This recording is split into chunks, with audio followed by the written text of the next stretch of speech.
तो breast cancer क्या है? This is a malignant tumour.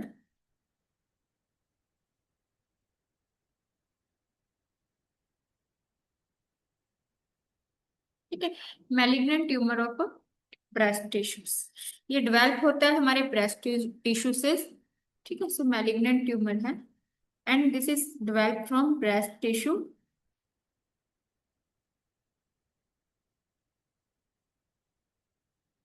And breast tissues के भी अंदर जो हमारी आगे फर्दर डक्ट्स होती हैं।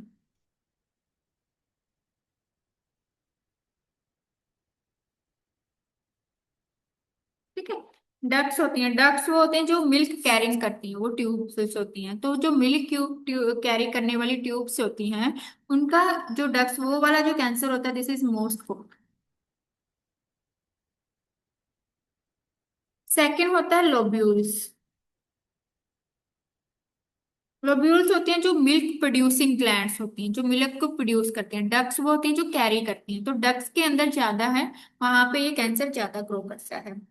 तो जब कैंसर सेल क्या होता है कि जब कैंसर सेल्स का होती हैं जो उनका नॉर्मल ग्रोथ कंट्रोल जब लूज हो जाता है, लूज कर देती हैं, वो उनके ऊपर कंट्रोल है, लॉस हो जाता है, तो उससे क्या होता है आगे फर्दर रैपिड, बहुत ही फास्ट में रैपिड सेल डिवीजन होना स्टार्ट हो जाता है।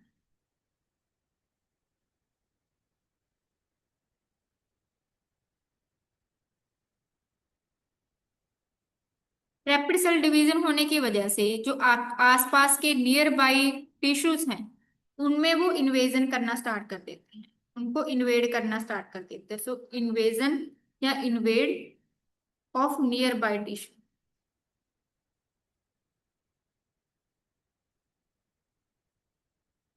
अब इन्वर्ट करना स्टार्ट करते हैं तो धीरे धीरे क्या होता है, जो सेल्स ग्रो करते जाते, ग्रोथ कर जाते थे आगे, जो लिम्फेटिक हमारे एक्जिला, हमारा है एक्जिला के अंदर, वहां पे लिम्फेटिक सिस्टम होता है, ब्लड होता है, तो ये आगे लिम्फेटिक ड्रेन है, जो लिम्फेटिक फ्लूइड है हमारा प्लस ब्लड है, उसके थ्रू वो स्प्रेड होना स्टार्ट हो जाता है। ठीक है, अब स्प्रेड होना स्टार्ट होगा मतलब ये मेटास्टाइज हो गया। अब ब्लड के थ्रू बाकी ऑर्गन तक मेटास्टेसिस हो गया।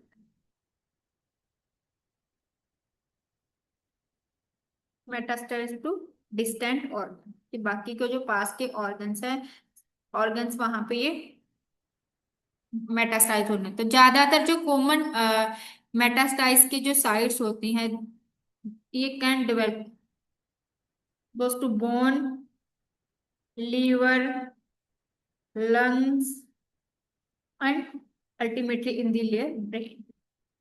तो बोन के अंदर वो बहुत फास्ट जल्दी मेटास्टाइसिस होता है। तो कोई भी जो कैंसर होता है, जो ज्यादातर देखा गया सब स्टार्टिंग में बोन्स में ही जाता है, बोन्स हो गए, लीवर हो गए, एंड लास्ट जो ब्रेन को अफेक्ट करना स्टार्ट कर देता है। ठीक है। Normally normal physiotherapy, normal physiology की बात करें तो जो नॉर्मल सेल्स होती है हमारी, जो होती है, ठीक है, नॉर्मल जो ब्रेस्ट सेल होती है, सो दे ग्रोज ओनली व्हेन नीडेड, जब जरूरत है तब होती हैं। अब एक बार ग्रोथ हो, अगर उनके बाद में उनमें रिपेयरिंग होती रहती है, रिपेयरिंग होती रहती है, तो जो नहीं चाहिए हो ये सेल्स, वो क्या हो जाती है, डाई हो जाती हैं, जिसको हम एक वर्ड बोल देते हैं प्रोग्राम सेल डेथ। सुना है सभी ने? कभी सुना है ये वर्ड होता है program no ma'am. Cell death?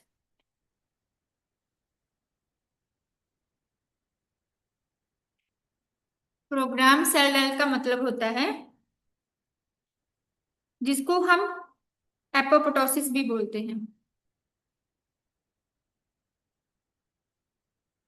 You can write down APOPTOSIS।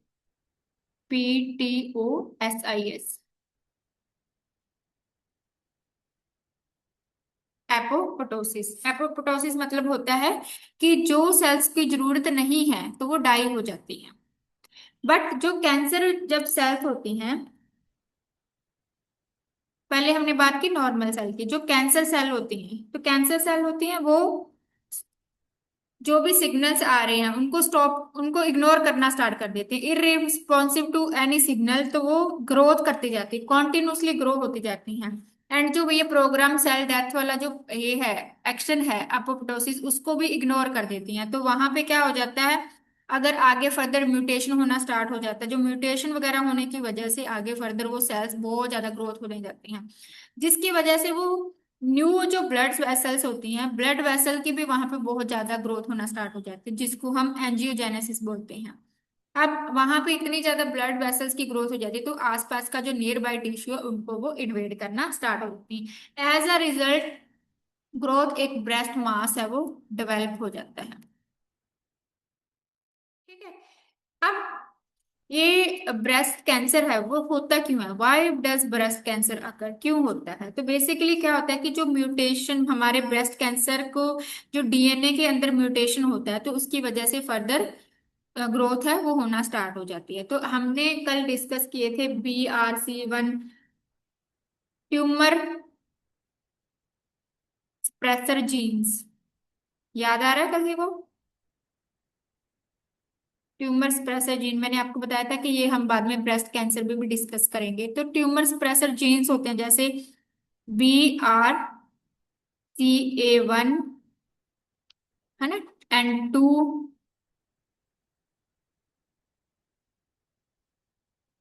BRCA2 1 2, एक P53, ये भी होते हैं। ठीक है। तो ये वाले जो होते हैं नॉर्मली जब कोई भी सेल रिपेयर करना होता है, डीएनए में चेंज हुए हैं, तो ये वाले जो ट्यूमर सप्रेसर जीन होते हैं ये उस सेल को रिपेयर कर देती हैं। ठीक है। अब उसके अंदर आगे फर्दर डीएनए रिपेयर हो गया तो कोई एबनॉर्मल सेल ग्रोथ नहीं होती। बट जब ट्यूमर किसी रीजन से ट्यूमर सप्रेसर जीन्स के अंदर ही म्यूटेशन होना स्टार्ट हो जाए, उनमें जब चेंज होना स्टार्ट हो जाता है तो वो क्या कर देते हैं, फर्दर जो रिपेयरिंग है उसका काम है वो बंद कर देते हैं। तो रिपेयरिंग का जब काम बंद हो जाएगा तो वहां पे कैंसर है वो डेवलप होना स्टार्ट हो जाता है। ठीक है। एंड एक होते हैं, ये थे हमारे ट्यूमर स्प्रेसर जीन्स, एक होता है सेल ग्रोथ। सेल ग्रोथ का भी सेम ही फंडा होता है। वो भी क्या करते हैं, आगे फर्दर जब उनमें एबनॉर्मेलिटी हो जाती है तो फर्दर सेल को बहुत ज्यादा सक्सेसफुली ग्रोथ करना स्टार्ट कर देते हैं। इसके एग्जाम्पल होते हैं HER2 and growth receptor, growth factor receptor,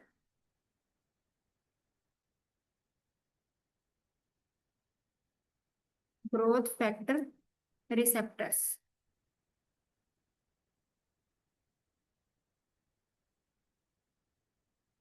तो next we are going to discuss risk factor कि कौन कौन से रिस्क फैक्टर है जिनकी वजह से ये म्यूटेशन जो चेंजेस होते हैं वो होते हैं। तो फर्स्ट इज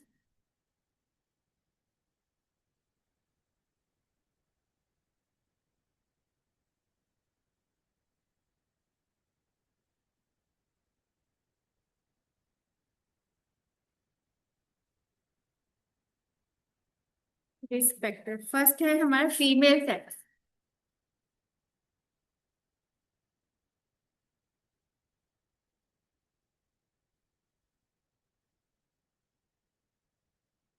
फीमेल सेक्स,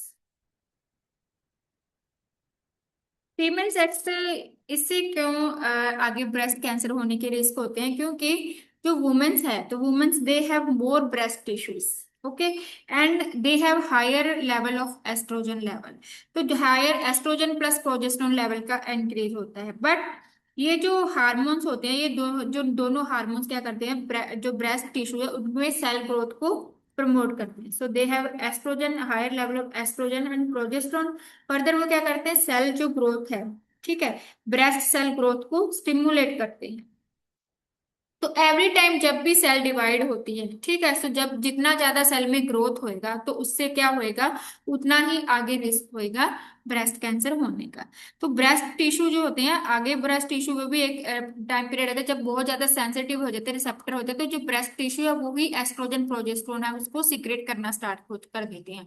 तो जिसकी वजह से patient female sex they are promote, कि फीमेल सेक्स उसकी वजह से वुमेन में एस्ट्रोजन प्रोजेस्टेरोन का लेवल इंक्रीज हो जाता है। Further they have more risk for the mutation होने के चांसेस होते हैं, डीएनए चेंजेस होंगे अंदर, देन सेल जो है एक्सेसिवली अनकंट्रोलेबल ग्रोथ होना स्टार्ट हो जाती है। ठीक है। देन है नेक्स्ट है कुछ कुछ ऐसी जेनेटिक, जब जेनेटिक चेंजेस होना स्टार्ट हो जाते हैं, जेनेटिक अल्टरेशन हो जाती है। तो जेनेटिक अल्टरेशन में जो हमने डिस्कस किए, जो BRCA1, तो जेनेटिक अल्टरेशन,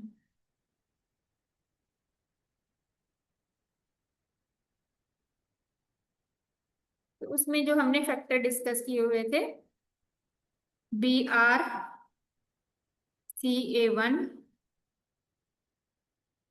N2, ठीक है, एंड जो हमने P53 जो डिस्कस किया था, तो P53 N2, BRC2 N53। तो उनमें जब चेंजेस होते हैं, उनमें म्यूटेशन होता है, तो वो सेल का जो ग्रोथ है उसको क्या करना पड़ते हैं, वो कंट्रोल नहीं कर पाते, आगे डीएनए को रिपेयर नहीं कर पाते, तो जिससे आगे फर्दर है ब्रेस्ट कैंसर होने के चांसेस हो जाते हैं। थर्ड वन है if there is having family history.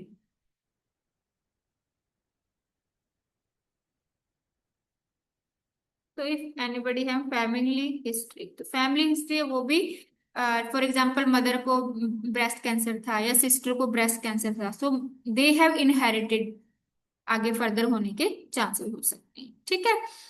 And इसके साथ साथ कुछ इन्वायरमेंट फैक्टर है वो भी देखे गए कि वो भी ब्रेस्ट कैंसर को प्रमोट करते हैं, for example sanitary lifestyle, obesity, ठीक है, diet, this is also increase the risk of family history में, प्लस ब्रेस्ट कैंसर को इंक्रीज करते हैं। फोर्थ वन है कि अगर बहुत ज्यादा एज इंक्रीज हो रही है, so increasing age, this is more common in more than 50 years, ठीक है।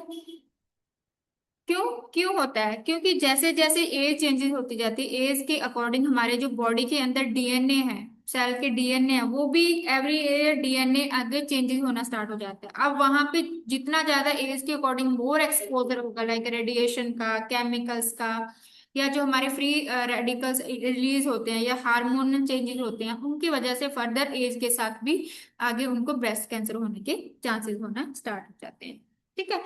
देन है एंड आफ्टर मीनोपॉज, ज्यादातर का जैसे ही आफ्टर मीनोपॉज होता है, सो मोस्टली जो breast cancer occurs after menopause in the womens, ये भी क्योंकि हार्मोनल जब इम्बैलेंस होना स्टार्ट हो जाता है।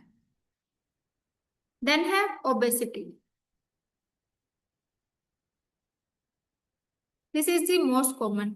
ओबेसिटी में क्या होता है कि जैसे जैसे ओबेसिटी, ओबीज है, बहुत ज्यादा फैट टिश्यू है, फैट टिश्यू भी क्या होता है कि वो एस्ट्रोजन को प्रोड्यूस करना स्टार्ट कर देता है।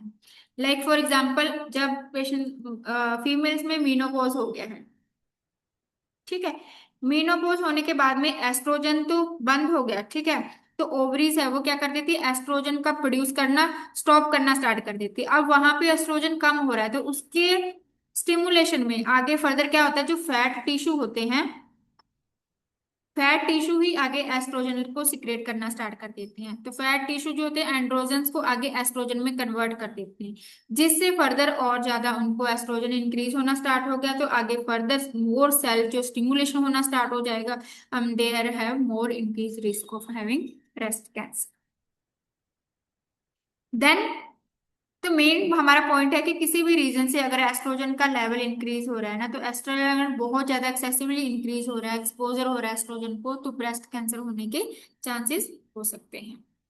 देन किसी अगर वुमेन्स में जो मीनोपोजल हार्मोन थेरेपी वो बहुत लंबा चल गया, मतलब प्रोलॉन्ग मीनोपोज हो गया है,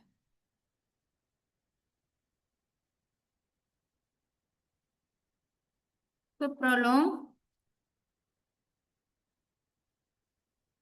मीनोपोज, तो उसमें भी क्या होगा, लॉन्ग टाइम के लिए जो वुमेन है वो एस्ट्रोजन के इफेक्ट में रहेंगे, तो उसकी वजह से एस्ट्रोजन प्रोजेस्टेरोन लंबे टाइम के लिए वो थेरेपी लेंगे, तो उसकी वजह से भी क्या होएगा, ये जो उनको ब्रेस्ट कैंसर होने के चांसेस होंगे, क्योंकि लॉन्ग टाइम के लिए अगर हम हार्मोनल थेरेपी लेते हैं, तो उससे मैंने बताया था कि एस्ट्रोजन प्रोजेस्टेरोन हॉट फ्लशेस, जो उनको अनकंट्रोल्ड ब्लीडिंग वगैरह हो रही है, तो उन जब सिम्टम्स को मैनेज करने के लिए एस्ट्रोजन प्रोजेस्टेरोन थेरेपी ले रहे होते हैं, तो दे हैव कि side by side long time के लिए उनको ब्रेस्ट कैंसर होने के भी चांसेस है वो इंक्रीज हो जाते हैं। देन है हमारा in case of early Minar के, ठीक है, कि बहुत जल्दी है वो मेंस्ट्रुअल स्टार्ट हो गया है, तो उसमें भी सेम फंडा कि एस्ट्रोजन है वो लंबे टाइम के लिए वो बॉडी में एक्सपोज होएगा, प्लस प्रोलॉन्ग मीनोपॉज हो गया है, तो ये हमने वैसे डिस्कस किया कि अगर वो प्रोलॉन्ग मीनोपॉज थेरेपी ले रहे हैं या प्रोलॉन्ग मीनोपॉज हो गया, तो वो भी क्या हो जाएगा उनके लिए एक तरह से इंक्रीज रिस्क हो जाएगा, एस्ट्रोजन लंबे टाइम के लिए एक्सपोजर रहेगा तो ब्रेस्ट कैंसर होने के चांसेस है वो भी इंक्रीज हो जाएंगे। देन है वेरी वेरी इंपॉर्टेंट पॉइंट कि अगर कोई भी लेडी है, ठीक है, at the age after 35, sorry 35, वो फर्स्ट टाइम अगर प्रेगनेंसी कंसीव कर रही है, ठीक है, so first full term pregnancy after the age of 35, ठीक है, 35 ईयर्स पे कर रही है, तो there is also increase risk of having breast cancer.